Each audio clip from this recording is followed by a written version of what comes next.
Hello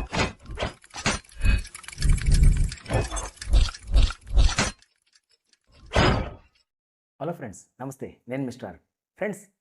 Visakhapatnam రిషికొండలో ఎకరం భూమి విలువ ఎంత తెలుసా? లక్షలు, కోట్లు అనుకుంటున్నారా? కాదు, కేవలం 99 పైసలు. అంటే ఒక్క రూపాయికి ఒక్క పైసా తక్కువ. సో అయితే ఇది వినంగానే మీరు ఏమనుకుంటున్నారు? పదా చలో విశాఖపట్నం అని చెప్పేసి వెళ్ళి కొనుక్కుందాం అనుకుంటున్నారా? అయితే ఇది మీకు కాదు. ఇది కేవలం టీసీఎస్ అనే సంస్థకి ఆంధ్రప్రదేశ్ గవర్నమెంటు 21.16 ఎకరాలు ఏదైతే ల్యాండ్ ఉందో ఆ ల్యాండ్ని ఎకరా కేవలం 99 పైసలు మాత్రమే టీసీఎస్కి కట్టబెట్టింది. 99 పైసలు అంటే నాకు తెలిసి ఒక క్యాండీ కూడా, అంటే మనం తినడానికి గోళీలు అంటాం కదా, క్యాండీస్ అంటాం కదా, క్యాండీస్ కూడా రావు. కానీ క్యాండీస్ రాని ప్రైస్ 99 పైసలకు మాత్రం టీసీఎస్ అనే సంస్థకి 21.16 ఎకరాలు ప్రభుత్వం అప్పచెప్పింది. మనం అనుకోవచ్చు 99 పైసలకి క్యాండీ కూడా రాదు, ఒక చిన్న గోలీ కూడా రాదు, కానీ 99 పైసలకి ఒక ఎకరా ఎలా వస్తుందిరా అంటారు. అదే ఇక్కడున్న పెద్ద మ్యాజిక్. దీన్ని క్యాపిటలిజం అనాలనా లేకపోతే ఇంకేమంటారో మీరే ఒకసారి ఆలోచించండి. అయితే మీరు బాగా నోటీస్ చేయండి, యాజ్ పర్ గవర్నమెంట్ రిజిస్ట్రేషన్, మనం ఏదైనా సరే ఒక ల్యాండ్ కొన్నప్పుడు లేదన్నా ఒక ఇల్లు కొన్నప్పుడు మనం రిజిస్ట్రేషన్ చేపిస్తాం. ఆ రిజిస్ట్రేషన్లో వాళ్ళు ఒక కొంత కాస్ట్ మెన్షన్ చేస్తారు యాజ్ పర్ గవర్నమెంట్. అయితే ఇప్పుడు విశాఖపట్నం ఉన్న రిషికొండ ఏరియాలో యాజ్ పర్ గవర్నమెంట్ రిజిస్ట్రేషన్ ప్రకారం ఒక చదరపు గజం అనేది 30,000 ఉంటుంది. అంటే దాదాపుగా ఒక ఎకరా అనేది as per government registration cost ఎంత తెలుసా? 15 కోట్లు. అంటే 21.16 ఎకరాల భూమి ఏదైతే ఉందో ఆ భూమి విలువ ఎంత తెలుసా?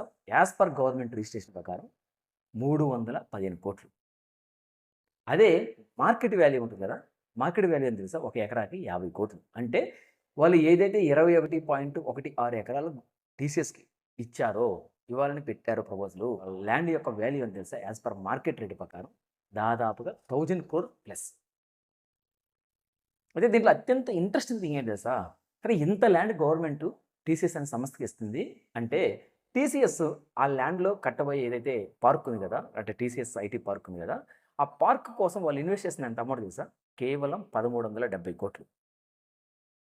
నేను ఇందాక చెప్పా కదా, ఎకరా 50 కోట్లు మార్కెట్ ప్రకారం లెక్కేసుకుంటే, బయట మార్కెట్లో నడుస్తున్న ప్రకారం లెక్కేసుకుంటే వాళ్ళకు వస్తున్న ల్యాండ్ వాల్యూ దాదాపుగా 1000 crore ప్లస్ ఉంటే వాళ్ళు ఇన్వెస్ట్ చేస్తుంది కేవలం 1370 కోట్లు.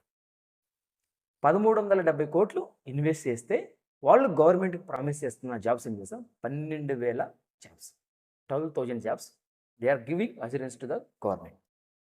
అంటే 12,000 జాబ్స్ కోసం 1370 కోట్లు ఇన్వెస్ట్ చేసి అదే 1000 crore రూపీస్ వర్త్ ఏదైతే 21.16 ఎకరాస్ తీసేసుకుంటుంది గవర్నమెంట్ నుంచి టీసీఎస్ అనే సంస్థ. మరి దీన్ని ఏమంటారో మీరు ఒకసారి ఆలోచించండి. దీన్ని ఎక్స్‌ప్లాయిటేషన్ అనాలా, లెక్కలేని తనం అనాలా, లేకపోతే ఇంకేమని అంటారో మీరు ఆలోచించండి. అయితే మనకు ఒక రూల్ ఉంది. 2012 ఒక ఏదైతే జియో ఉందో, ఒక రెవెన్యూ జియో ఉందో 571 రూల్ ప్రకారం, చాలామంది ఇంటలెక్చువల్స్ కూడా అదే చెప్తున్నారు. ఆ రూల్ ప్రకారం ఏ గవర్నమెంట్ భూములు కూడా ప్రైవేట్ సంస్థకి ఇవ్వకూడదు అనేది ఆ జియో చెప్తుంది. ఆ రూల్ ప్రకారం ఒకవేళ గవర్నమెంట్ కానీ ఏదైనా ఒక ప్రైవేట్ సంస్థకి భూమి ఇవ్వాలనుకుంటే ఏదైతే గవర్నమెంట్ రిజిస్ట్రేషన్ రేట్ ఉందో ఆ రేటుకి ఒక 10% తక్కువ ఇవ్వచ్చు, కానీ అంతకంటే తక్కువ ఇవ్వడానికి లేదు అనేది గవర్నమెంట్ చెప్తున్న మాట. అంటే ఇందాక నేను చెప్పా కదా, యాజ్ పర్ గవర్నమెంట్ రిజిస్ట్రేషను అక్కడ ఎకరా వచ్చేసి 15 కోట్లు ఉందంటే ఆ 15 కోట్లకి 10% మైనస్ చేసి ఏదైతే కాస్ట్ ఉందో ఆ కాస్ట్కి ఒక సంస్థకి ఇవ్వచ్చు. కానీ ఇక్కడ ఏమీ లేకుండా కేవలం 99 పైసలకి ఒక ఎకరం భూమి ఒక టీసీఎస్ అనే సంస్థకి ఇస్తున్నారంటే దీన్ని ఏమంటారో నాకైతే అర్థం కాలేదు. ఒక్కసారి ఆలోచించుదాం మనందరం.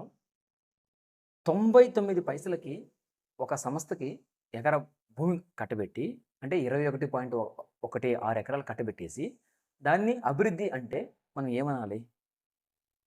ప్రభుత్వ ఆస్తుల్ని ఉదారంగా ఉదాసీనతతోటి ఎటువంటి ఎస్టిమేషను, ఎటువంటి విజన్ లేకుండా డైరెక్ట్గా వాళ్ళకి నచ్చిన రేటుకి సంస్థలకి అప్పచెప్పేస్తే దాన్ని అభివృద్ధి అంటారా?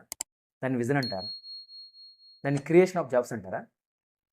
పోనీ అనుకుందాం 12,000 జాబ్స్ రావాలంటే ఆ మాత్రం త్యాగం చేయకపోతే ఎలా కుదురుద్ది అనుకుంటా. ఒకవేళ 12,000 జాబ్స్ వాళ్ళు చెప్పిన జాబ్స్ ఎన్ని సంవత్సరాలు ఇస్తానని చెప్పి కమిట్మెంట్ ఏమైనా ఇచ్చారా? వాళ్ళు ఎక్కడ మెన్షన్ చేయలేదు. ఒకవేళ టీసీఎస్ అనే సంస్థ వాళ్ళకి ఏదైతే ఆ ఇన్‌ఫ్రాస్ట్రక్చర్‌ని డెవలప్ చేసే ప్రాసెస్ డిలే అయినా, ఒకవేళ వాళ్ళు 12,000 ఉద్యోగాలు క్రియేట్ చేయకపోయినా గవర్నమెంటు ఆ ల్యాండ్ వెనక్కి తీసుకుంటుందా? దాని గురించి కూడా వాళ్ళు ఎక్కడా డిస్క్లోజ్ చేయలేదు.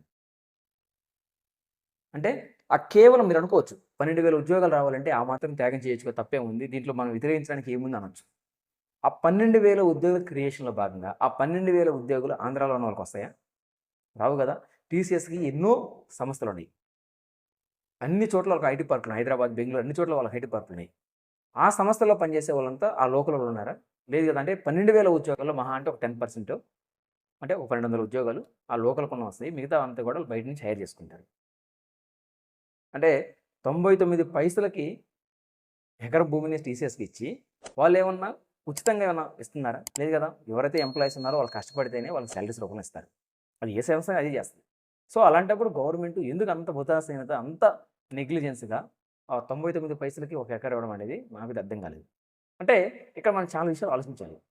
ఏం ఆలోచించాలంటే దీనికి సంబంధించింది కాకపోయినా సరే, ఇంతకుముందు గవర్నమెంట్‌లో ఎవరైతే ముఖ్యమంత్రిగా పనిచేశారో జగన్మోహన్ రెడ్డి గారు ఉన్నారో, ఆయన రిషికొండ పైన ప్రభుత్వ సొమ్ముతోటి భవనాలు కడితే ఎక్స్‌ప్లాయిటేషన్ చేశారు. ప్రభుత్వ సొమ్ముని దుర్వినియోగం చేశారని చెప్పేసి పెద్ద స్థాయిలో అందరూ కూడా దాని మీద ఒక క్రిటిసిజం చేశారు. ఒక పాస్ చేశారు. అందరూ దాన్ని క్వెషన్ చేశారు. ఇప్పుడు ఇవాళ అదే రిషికొండకి ఆనుకోనున్న ఏదైతే 21.16 ఎకరాలని కేవలం 99 పైసలకి ఒక ప్రైవేట్ సంస్థకి అప్పచెప్తే దీన్ని ప్రభుత్వ సొమ్ము దుర్వినియోగం అనరా? అంటే ఉద్యోగాలు క్రియేట్ చేస్తామని చెప్పారని చెప్పి ఉద్యోగాల క్రియేషన్ పేరు మీద ప్రభుత్వానికి వచ్చే డబ్బుల్ని కూడా, అంటే ప్రభుత్వం దగ్గర ఉన్న ఆస్తుల్ని ఆ రకంగా ఎంతో చీప్ వాల్యూ, అంటే 99 పైసలని చెప్పడానికే మనం ఎంతో ఏమంటారు ఒక ఇన్సల్ట్‌గా ఫీల్ అవుతున్న రోజుల్లో ఇస్తుంటే దాన్ని ఏమనాలి? అక్కడ మాత్రం 500 కోట్లు పెట్టి భవనాలు కట్టారు, ప్రభుత్వ సొమ్మును దోచేశారు, అవినీతి సృష్టించారు అక్కడ అంటున్నాం. ఒక పక్క మరో పక్క మాత్రం అదే ప్లేస్‌లో అదే భూములు తీసుకెళ్ళి ఒక ప్రైవేట్ సంస్థకి ఇచ్చి ఉద్యోగాల పేరిట అదే తప్పు వాళ్ళు చేస్తే దాన్ని ఏమనాలి? ఒకటి ఆలోచిద్దాం. ప్రభుత్వాలు ఉచితాల పేరుతోటి పేదలకి ఏమైనా పథకాలిస్తే చాలామంది ఇంటలెక్చువల్స్ మన దేశంలోనే లేదా మన రాష్ట్రంలో పుట్టిన చాలామంది, కొన్ని కంపెనీల అధినేతలు, అలాంటి కొన్ని కొన్ని రాజకీయ నాయకులు అందరూ కూడా ప్రజలకు ఉచితాలు ఇస్తే ఈ రాష్ట్రం అనేది వెనుజులా అయిపోతుంది, శ్రీలంక అయిపోతుంది, లేదా ఇంకోటి అయిపోతుంది, ఇంకోటి అయిపోతుంది అన్న వ్యక్తులు అదే రాష్ట్రము, అదే భూముల్ని ఉచితంగా ప్రైవేట్ సంస్థలకు ఇస్తే డెవలప్‌మెంట్ అయిపోయిద్దా? ఇండస్ట్రియలైజేషన్ వచ్చేస్తదా? అంటే ఆంధ్రప్రదేశ్ అనేది అభివృద్ధిలోకి ముందుకెళ్ళిపోతుందా? అంటే పేదవాడికి ఒక ప్రభుత్వం అనే ఒక సహాయం చేస్తేనేమో మన రాష్ట్రము శ్రీలంక, వెనుజులా అయిపోతుంది. అదే రాష్ట్రం అనేది ఒక కార్పొరేట్ సంస్థకి, ఒక డబ్బున్న వాడికి భూములు ఇస్తే మాత్రం అభివృద్ధి, development. That is called vision. అసలు దీన్ని ఎలా చూడాలి మనం? ఒక పక్క ఏమో ప్రభుత్వం దగ్గర భూములు లేవని చెప్పేసి పేదవాళ్ళు, ఇల్లు లేని వాళ్ళు పేదవాళ్ళంతా గవర్నమెంట్‌కి అప్లికేషన్స్ పెట్టుకుంటుంటే, గవర్నమెంట్ మాత్రం మా దగ్గర భూమి లేదు, మేము ఎవరికీ భూములు ఇవ్వలేమని చెప్తుంటే, మరో పక్క మాత్రం ఉన్న భూముల్ని ఇలాంటి ప్రైవేట్ సంస్థలకి 99 పైసలకి, లేదంటే రూపాయికి, రూ. 2కి ఇట్లా అమ్మేస్తుంటే మరి ఇది డెవలప్‌మెంట్ అనాలా? లేకపోతే ప్రభుత్వ భూములను అమ్మేసుకోవడం అనాలా? లేకపోతే ప్రభుత్వమే ఈ కైండ్ ఆఫ్ యాక్టివిటీస్ చేస్తున్నప్పుడు మనం ఏం ఆలోచించాలి? అభివృద్ధి అనేది ప్రభుత్వానికి కాదు, అందరికీ ఉంటుంది. ఇవాళ కార్పొరేట్ సంస్థలన్నిటికి కూడా కార్పొరేట్ సోషల్ రెస్పాన్సిబిలిటీ ఉంటుంది, సిఎస్ఆర్ ఉంటుంది. ఆ సిఎస్ఆర్‌లో భాగంగా వాళ్ళు కూడా వచ్చి ఎక్కడైతే ఐటీ సెక్టర్ డెవలప్ అవ్వలేదో వాళ్ళు కూడా వచ్చి వాలంటరీగానే వచ్చి వాళ్ళే ఇన్‌ఫ్రాస్ట్రక్చర్‌ని డెవలప్ చేసుకొని వాళ్ళు ఉద్యోగాలు ఇవ్వచ్చు. వాళ్ళు కూడా కార్పొరేట్ సోషల్ రెస్పాన్సిబిలిటీ ఉంది. వాళ్ళేం ఊరికే ప్రభుత్వాలు ఇచ్చినతోనే బతకడం అవసరం లేదు. ఇవ్వచ్చు.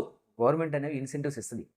వాటర్ రూపంలోనో, ఎలక్ట్రిసిటీ రూపంలోనో, ఇంకొక రూపంలోనో వాళ్ళకి ఇవ్వాల్సిన ఇన్సెంటివ్స్ అనేది రాయితీ రూపంలో ఇస్తారు. అంతేగాని ఉన్న భూములు మొత్తం అమ్మేసి మీరు తీసేసుకోండి, మీరు మాత్రం మాకు ఉద్యోగాలు ఇవ్వండి అంటే వాళ్ళు ఏమైనా ఎవరికి ఇస్తారు ఉద్యోగాలు? ఎవరికి ఇవ్వరు కదా! వాళ్ళు కూడా పని చేయించుకొని ఆ పనికి తగ్గ వేతనం ఇస్తారు కానీ ఊరికేం తీసుకొచ్చి ఇవ్వరు కదా!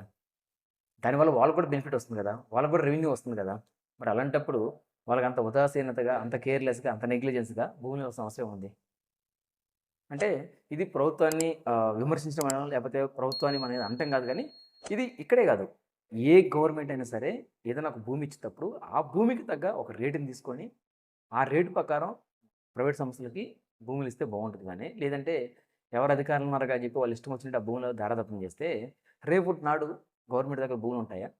రేపు ఏదైనా నాకు ఇన్వెస్ట్మెంట్ కావాలంటే భూములు వస్తాయా? అంతెందుకు ఇదే భూములు తీసుకెళ్ళి ఇవాళ ఇండియాలో కొన్ని వందల స్టార్టప్ కంపెనీస్ ఉన్నాయి. వాళ్ళకి ఇవ్వండి, వాళ్ళని ప్రోత్సహించండి.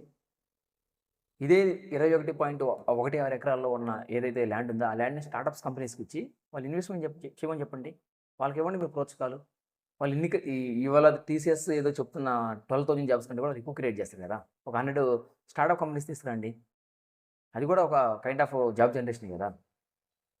మరి ఆ విధంగా ఆలోచించకుండా ఉన్న భూములను తీసుకెళ్ళి ఏదో ఒక సంస్థ కట్టేసి ఆ సంస్థ సెక్షన్ స్టార్ట్ చేయకుండా, ఒకవేళ ఇన్ఫ్రాస్ట్రక్చర్ డెవలప్ చేయకుండా, ఒకవేళ కంపెనీ పెట్టకపోతే ఆ భూములు ఎవరి దగ్గరికి వెళ్తాయి కూడా తెలియని పరిస్థితుల్లో ఇలాంటి చేస్తే ఏమనాలి? ఒకసారి ఆలోచించండి. మీరు కూడా మీ ఆలోచనని కింద కామెంట్ రూపంలో తెలియపరచండి. ఏదైతే ఆంధ్రప్రదేశ్ గవర్నమెంట్ ఉందో ఇలా ఒక ప్రైవేట్ సంస్థకి ఇంత తక్కువ రేటుకి భూములు ఇవ్వడంపై మీ అభిప్రాయం కూడా కింద కామెంట్ చేయండి. అలాగే మీరు కానీ మా ఛానల్ ఫస్ట్ టైం చూస్తున్నట్లయితే Mr.R కన్నడస్ యూట్యూబ్ ఛానల్ లైక్ చేయండి, షేర్ చేయండి, సబ్స్క్రైబ్ చేసుకోండి. అలాగే పక్కన క్లిక్ చేసి మా నోటిఫికేషన్ ఉందండి. మరో ఇంట్రెస్టింగ్ వీడియోతో మళ్ళీ కలుద్దాం.